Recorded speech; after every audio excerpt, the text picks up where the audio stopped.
GV Prakash and சைந்தவியோட விவாகரத்து. இவங்க 2 பேருமே சிங்கிங் லைன்ல இருக்காங்க. ஜிவி பிரகாஷ் மிகப்பெரிய ஒரு மியூசிக் டைரக்டர், சைந்தவி மிகப்பெரிய ஒரு சிங்கர்.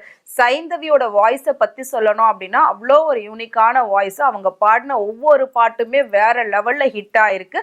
மெலோடி சாங் அப்படின்னாலே அதுல ஃபர்ஸ்டா வந்து அவங்களோட சாங்ஸ் தான் மேக்சிமம் இருக்கும். அந்த அளவுக்கு அவங்களோட வாய்ஸ் வந்து ரொம்பவே சூப்பரா இருக்கும்.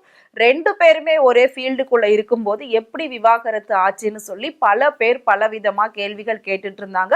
இவங்க 2 பேர் ஒரு கியூட்டான கப்புலா தான் இந்த சினிமாவில் வலம் வந்துகிட்டு இருந்தாங்க. ஆனா யாருமே எதிர்பார்க்காத விதமா சடனா இவங்க வந்து பிரிய போறதா ஃபர்ஸ்ட் அனௌன்ஸ் பண்ணாங்க.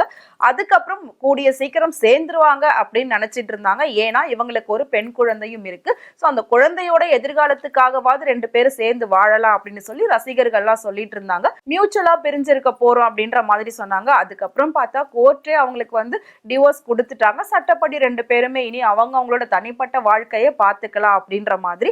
என்னதான் 2 பேரும் பிரிஞ்சிருந்தாலும் குழந்தையின் அப்படிங்கிற ஒரு விஷயத்துல 2 பேரும் சேர்ந்துதான் எல்லா விஷயமும் பண்ணுவோம். நாங்க ஹஸ்பண்ட் ஒய்ஃபா பிரிஞ்சிருந்தாலும் குழந்தைக்காக எல்லா விஷயமும் நாங்க வந்து ஃப்ரெண்ட்லியா சேர்ந்து செய்வோம்.